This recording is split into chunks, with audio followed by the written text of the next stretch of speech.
Going live. We are live right now. The lighting isn't the greatest, but it's okay. I'm hiding it with the specialized hat. So, welcome here at Eriks Bike Shop in Liberty, Missouri. So I'm sure three of you were thinking, "What am I doing in Missouri?" We're here for a ride series clinic. So today was day one. It was MTB 201 out at a place called Stocksdale Park. It was awesome. It was a really cool spot, and it was a great group. So I'm loading up the stories on Instagram. So later today, you can take a look at that and check and see how much fun we had. So yeah. So hopefully everything's good. Audio, video looks good. If something doesn't seem right, drop a comment right there. So what's up, Terrence? Thanks for joining in. Hopefully everybody had a chance to watch the jump prediction video. So that's one I was pretty fired up about. Jumping, it's like the hot topic. It's the one that you can always post jump videos and people are going to watch. So question, any planning classes in Dallas, Texas? Yes, the 24th and 25th of October, we're going to be back in Dallas at Irwin Park. So if you go to the ride series mtb.com, if you click on the bottom, you can see the schedule. And Goats Make Soap, howdy from Phoenix. We're coming to Phoenix the next weekend. So the end of October 31st, 1st, we're going to be in Phoenix. So again, go to the ride series mtb.com and check out the schedule. We're growing it. Terrence, man, I'd love to make New York work. Hopefully next year. So we got a big whiteboard right now. We're trying to do a rough outline of where we'd like to go. SoCal is one too. And I can tell you what, Tom Slick, where are you at in SoCal? Because we're eyeing up San Diego and like Simi Valley, Ventura County area. And I'm pretty confident we're going to make something happen there. So look for that like December, January. So we're going to come down probably South Texas and then swing on over to Southern California, December, January, and maybe even February when the weather is rough here in the Midwest part of the country. So yeah, keep your eyes open. Next year, we would love to expand to as many places as possible. And I think some of it's going to depend on how the festival series goes and the race series, I guess you could say. We'll try to piggyback like Outer Bike, Sedona Mountain Bike Festival, things like that. The plan is going to be piggyback those events and probably bring ride series events in the weekend before, because generally people come out like Wednesday or Thursday for an Outer Bike. My hope is they'll make a longer experience out of it and come in on a Friday before. We'll do a ride series clinic, maybe do a big ride Monday or Tuesday in whatever town that is.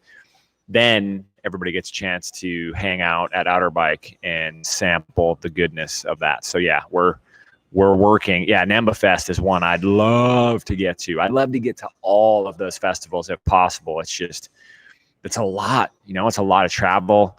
The logistics behind it, it's a big van, it's a big trailer, and being gone that long, I need to bring my family. There's no way I'm leaving my wife and kid for that long. So what would make sense is lease a motorhome, roll a motorhome out, hook that trailer up, and bring everything, and then probably fly in different coaches like my brother where he can fit in, and Craig and hopefully Jason Blodgett and some other people. So yeah, we're on it. So the best thing I can say is look at the ride series MTB and see what the schedule looks like.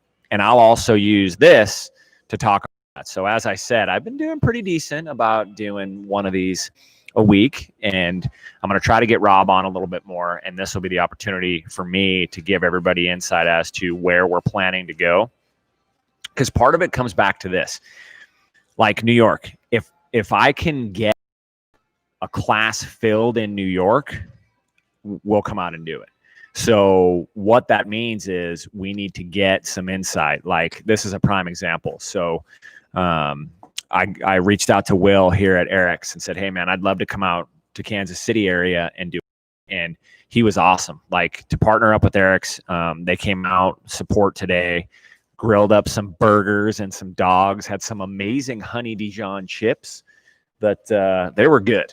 They were good. So it's really cool to have a shop partner supportive, and that helps us because then it allows us to get some more exposure of the event. So yeah, Terrence, I'll tell you what, dude, go to the website, shoot me a message. If you go to the website, there's a form that you can fill out that sends me an email, and let me know. If you have 7, I mean, I can definitely put some more together and kind of roll around that whole area. I never said it, but I was born in Boston. So I was born on the East Coast, and I still have family out there. And I would love to get back and hang out in that area to ride, to do some events. So with a little due diligence, I think we can get it planned for maybe early summer next year. That would be awesome. I would love to do it. I would love to make a really cool family trip. And we're talking about going up to Minnesota for a while, and it looks like that's probably going to happen. So yeah, I'm excited. So yeah. So goats make soap. Perfect. I see the date. Yeah. We've already reached the minimum. So yeah, don't worry. It's definitely going to happen. We still have a few days out, or a few weeks out actually. So yeah, I'd love to see you get registered and to share it. You know, if you can spread it around and get some more people in, that would be awesome. So yeah, the jump video, that was one I've been wanting to do for a while. And it's funny because a lot of these videos, they emanate from what I experience at Ride Series events and what I see just generally riding around, mostly in Bentonville. There's a lot of people that have issues with timing on the takeoff. And it's funny because I was talking to Will about it here, and because it makes perfect sense. You know, when I do it, it makes sense, but I've been doing it almost my entire life, so I understand it. And trying to figure out better ways to explain to people what needs to happen, that's something I've been doing for a while. So Rob and I talk about it a lot to try to figure out what's the best way to explain how it works to people.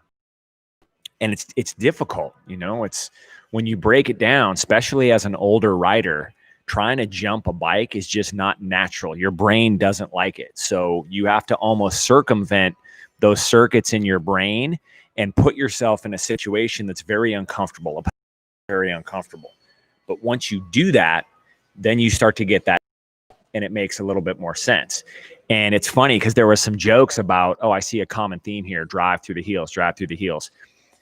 That's one of the biggest pieces. I look at people, I watch people jump. We did it today at the end of the clinic of the 201 to jumping.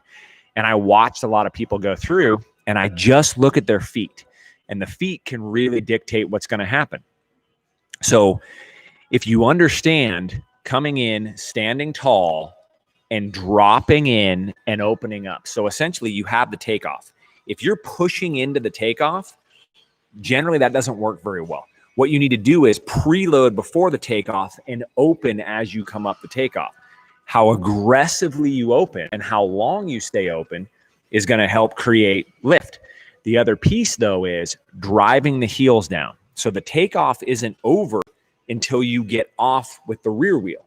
People think, oh, front wheel comes off, takeoff's over. That's not the case. You got to think about the rear wheel. And that's where the feet come into play. A lot of people, front wheel comes off, the feet start to roll down. And what happens is if people violently roll the toes forward, that's what gets the bike down. It's a hard thing to think about. It's a hard thing to execute. Because what normally happens is when you drive your feet all the way through, your torso is going to be back and you feel like you're going to flip over backwards. Well, I have news for you. You're not going to flip over backwards. I've never seen anybody flip over backwards on accident. I've seen a lot of people try, and they're trying to do a backflip. So don't worry about that, but really try to, in your mind, visualize what needs to happen. If you can rationalize it, then it'll make sense. So it's one of those things. It takes time. It really does. And so many people, they don't want to I don't think they want to put that time in. They want that instant gratification. They want to be jumping like a boss immediately. And that doesn't happen. It just doesn't. If you ask anybody who jumps at a pretty high level, they've been doing it for a long time. Very rarely do you have people that get into this game that are just automatically really good at jumping without some sort of long-term experience. So all things to think about. Now, great question here. I assume if you drive your heels down evenly, you're less likely to shift midair. That's the big struggle. Yes, totally. That's exactly it. Part of it is when your hips drop down and your heels drop down, you're loading the center of the bike. When you bring your arms into the equation, generally people push down and they load the fork, which pushes back, or they lift up on the bike. And rarely do you ever lift the same. And that's where you start to go side to side. But the way you can deal with that is come in and think about loading with your hips. Don't think about loading with your arms. Your hips drop down and open up. Then you'll start to get more comfortable creating lift. And what your arms are doing is essentially guiding. So then you can move the bike around. And this all comes back to staying centered over the bike. So that's one of the things that I talk about a lot is, stay centered. The reason is if you come off a jump and you're centered over the bike, you can move it around. Now, Greg says, don't get overconfident because you'll end up on your head. Ha, ha, ha, ha. It happens. And, I said that to the group today. If you want to ride bikes, if you want to jump bikes, you need to be prepared. It's going to go wrong. And I would argue it has to go wrong. If it doesn't go wrong, you never get that data. You need that data to know when something's happening. So Greg's prime example.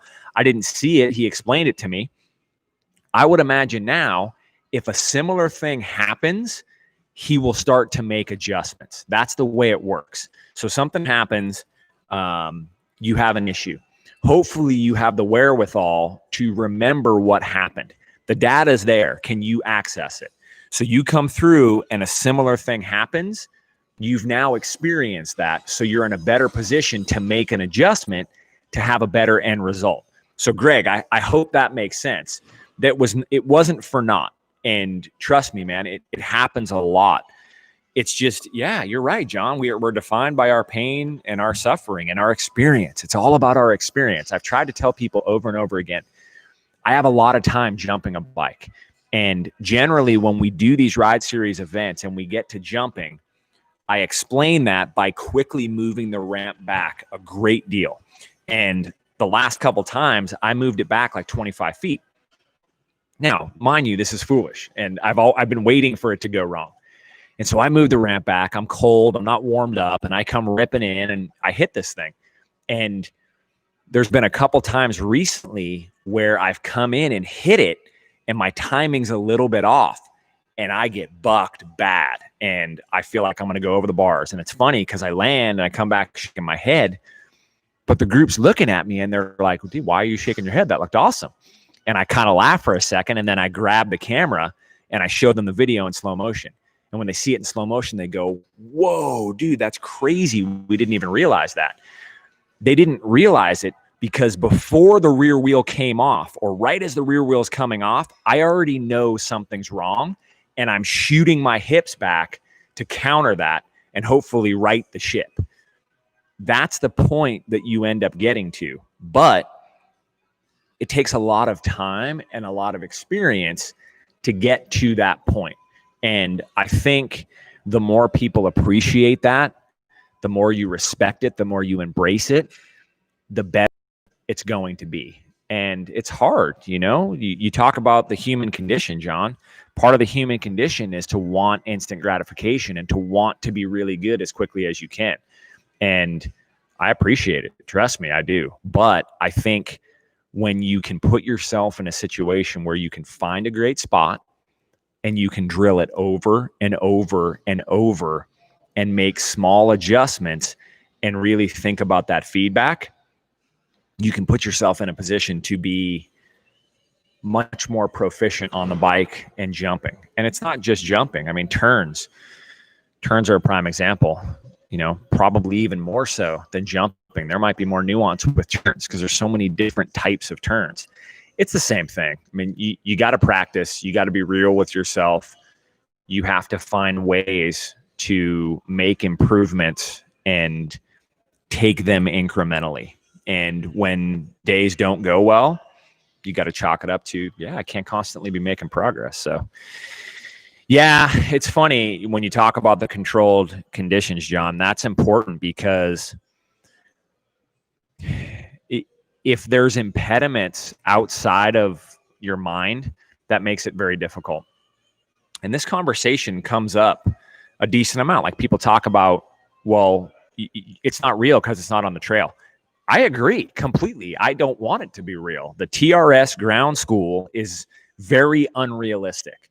It's so unrealistic that you're very comfortable. You're more comfortable than you'd be on the trail. And then you can focus more on applying the technique. The technique's the technique. I don't care where you are or where it's applied. If I can get you in a situation where you're applying the technique, it makes sense. You're applying it really well in this perfect scenario. You have data doing it. So now at least there's a chance you could go do it on the trail, in the field. And I think that's a very important thing to think about. And it's a little bit more difficult to find that spot.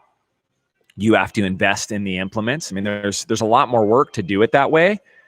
But I think once you do it and once you get that data and you get that experience, okay, now I need to go to the trail. And this is where some people have problems.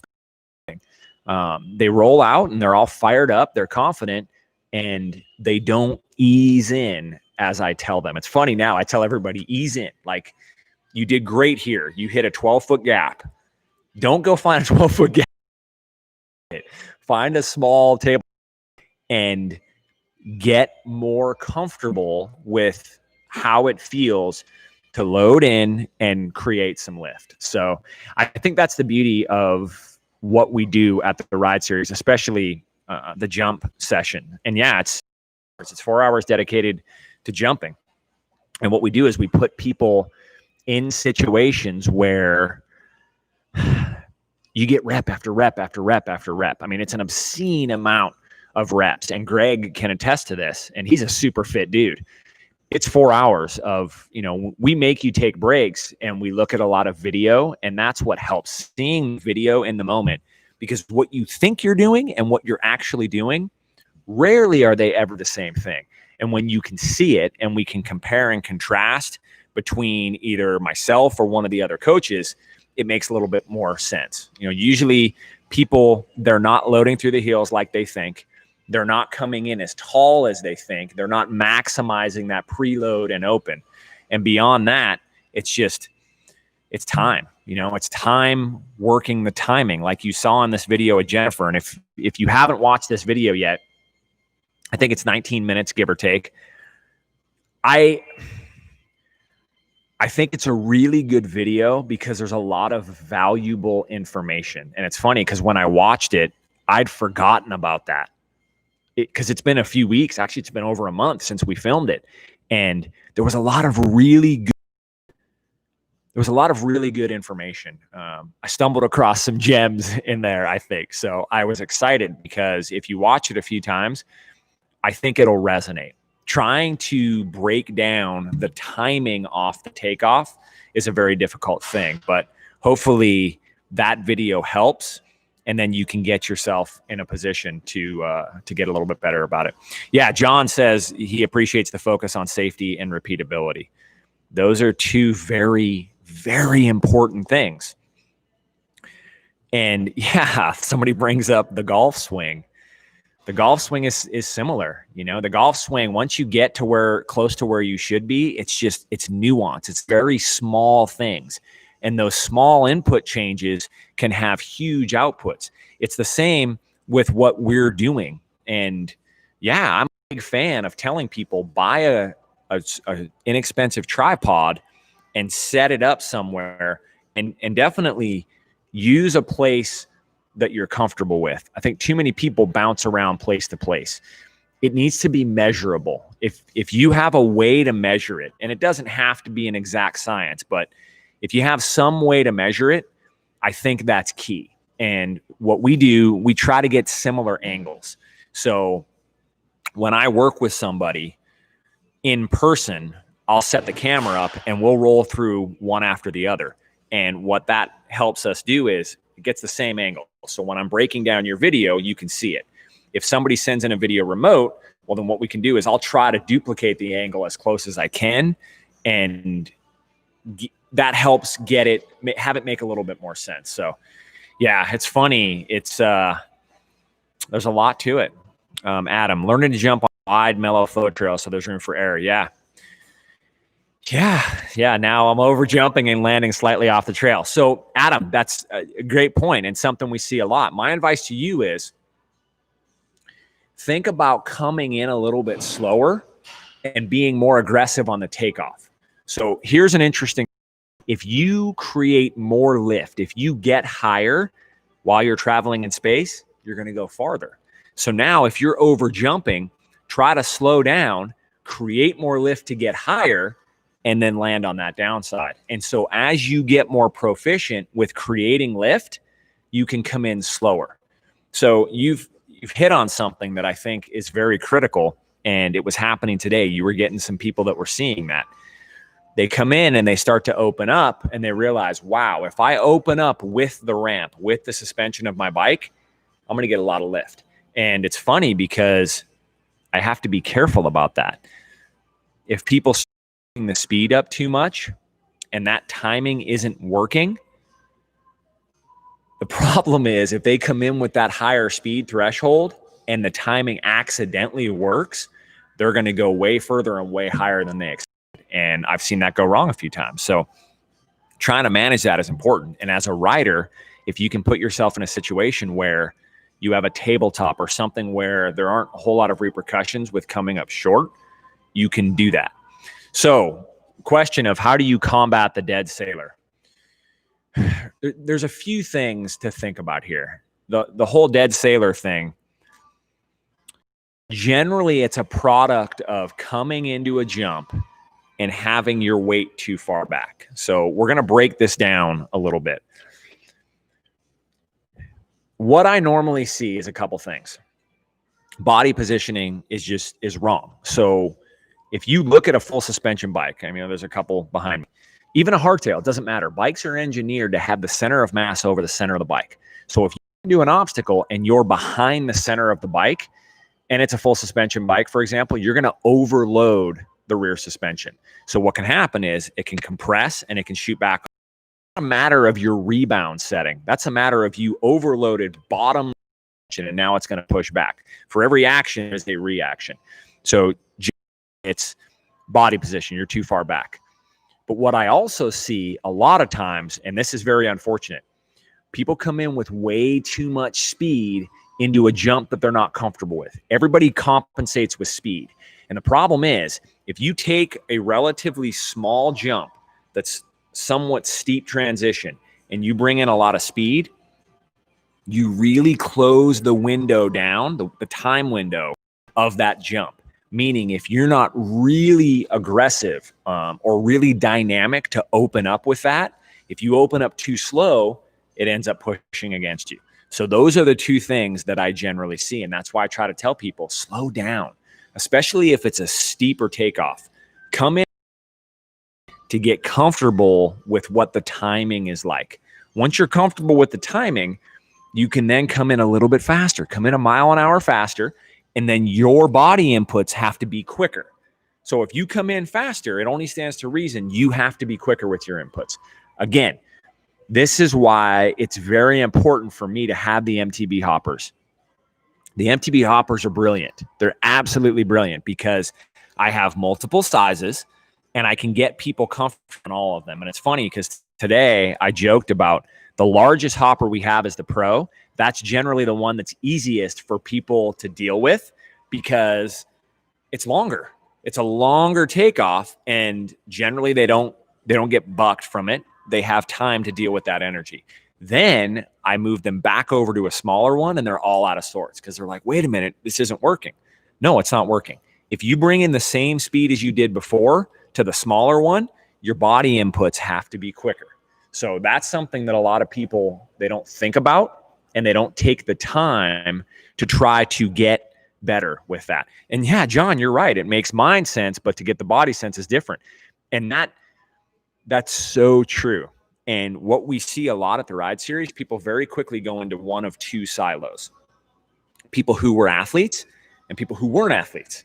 So if you were an athlete growing up, you have usually good spatial awareness. You know where your body's at. You know where your hips are at. So when I'm telling you where to put your hips, it makes sense, and you can generally put them there. If you were never an athlete, you're not programmed. You're not wired for that. So you first have to get a relationship of where your hips are at, where your body's at, then figure out where to put it. And that's just life. Like, that's something that takes place a lot. And what I try to tell people is, don't feel bad about that. Don't be discouraged about that. Appreciate it, respect it, and do the things you need to do to get comfortable where your body is. And it's not difficult. It takes some time. But if you don't think about that and you don't set out to build that relationship with your hips, with your arms, all that stuff, it's going to be to your detriment. You need to figure that out. And that's why I always try to tell people, battle with yourself, race yourself, look at yourself. If you're getting better continually, you're doing things right. Don't look at your friends. It's good to be motivated by what some of your friends are doing, but all too often I see people, they get really down because somebody they started riding with has progressed way more than they are. And it's funny because you get into a conversation with some of these people and you realize, oh yeah, that person was a Division I athlete doing something. And when you're an athlete at that level, you're just an athlete. If you get on the bike and you decide to start riding the bike, there's a really good chance you're going to do well on the bike. So yeah, hopefully this is making sense. So any other questions out there? We had some good ones going. Somebody said something about a mid-travel bike. I thought I saw somewhere. Mid-travel bike. It's tough. There's a lot of them. I don't know what mid-travel means, but I've been riding that Epic Evo, and I'm really digging that bike. I'm very surprised that bike does what it does. For a cross-country bike, it's really good. It's way more cross-country than any bike I ever raced, racing pro cross-country. But when you rip that thing pretty hard, it seems like the harder you ride it, the better it does. Beyond that, I have that transition spur. I played around with that a little bit today. That's a really fun bike. It does very well. Mid-travel, I don't know. There's a couple things I want to get on. That Revel, the Revel Rascal was one that I liked, 130, 140. So hopefully I can get on a couple more in that realm soon. The Da Vinci's just did some changes.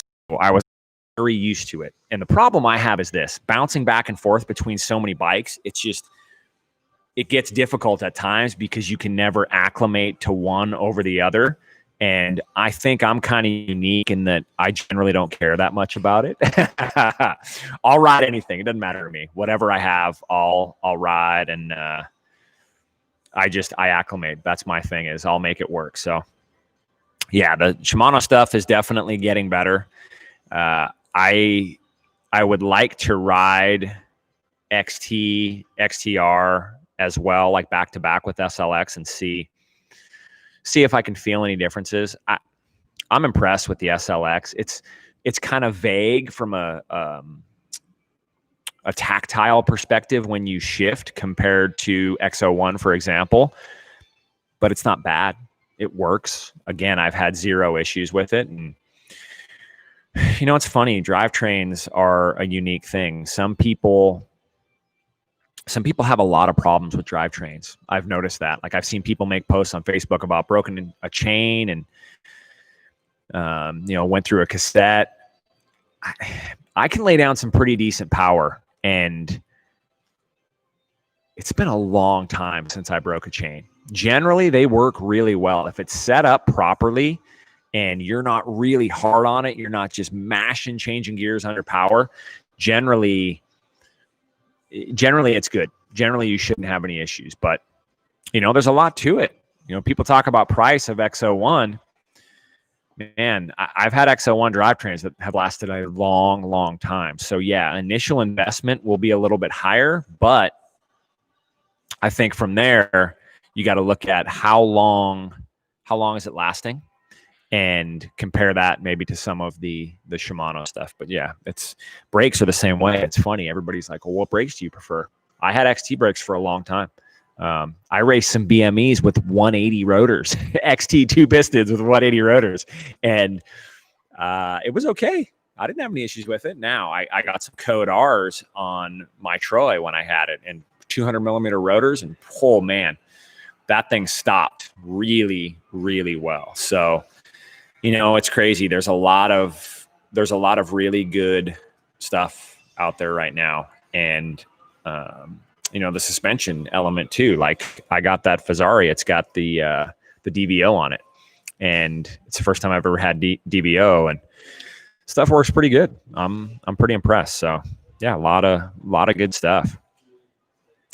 Man, the numbers are waning. We're dropping. We had a lot. Looks like John's leaving. See you, John. Thanks for hanging out, dude. I appreciate the comments. Any other random questions out there?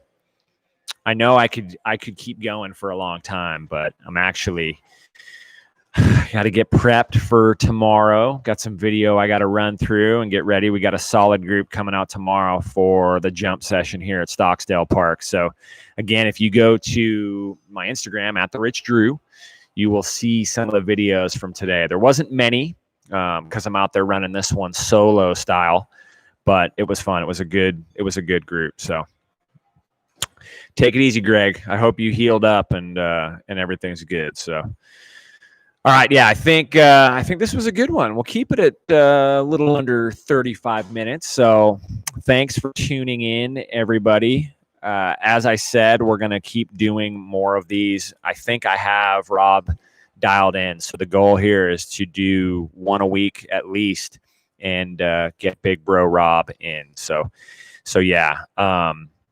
Marcus is interested in the Phoenix class. If you're truly an advanced rider, you would not need both days, dude. It's up to you. But I'd love to see you there. The jump session definitely would be awesome. But I think the 301 and the jump session would be the best bang for your buck, because we do a lot of really cool things. We work on a lot of different technique, and we've seen some pretty amazing results with people who have gone through that 301 class, because it's a lot of reps in a lot of different scenarios, and the feedback that you get in that moment, especially there with Rob. So definitely exciting. Well, I think that's it. I think now what time is it? 5:30. Plenty of time to go get some more pretty amazing barbecue here in Kansas City. I went to Gates last night. I rolled in. I texted Will, and I'm like, dude, where do I go get barbecue? And he said Gates or Q39. So there wasn't a Gates too far away, so I hit that one up. But if you've never been to Kansas City and gotten barbecue, if you go to Gates, I'm just telling you, be prepared, because the level of anxiety is going to go up. Like, you walk in and they're speaking a different language about how to order, and they're yelling at you from the back. What do you want? You're just like, I don't know. I don't know. I don't know what I want. I just want burnt ends. So it worked out. So we'll see where I end up tonight. So, thanks for tuning in, everybody. Special thanks to Will and Eriks for hosting us. This was really cool. And I think we're going to come back not only here next year to do some more of these events, but we're going to come up to Minnesota and check out the scene up there, and then hopefully do a little swing down northeast into maybe even Miami. A lot of people asking about it there. So stay tuned, and we'll get some details rolling soon. So everybody have an incredible evening, and peace out.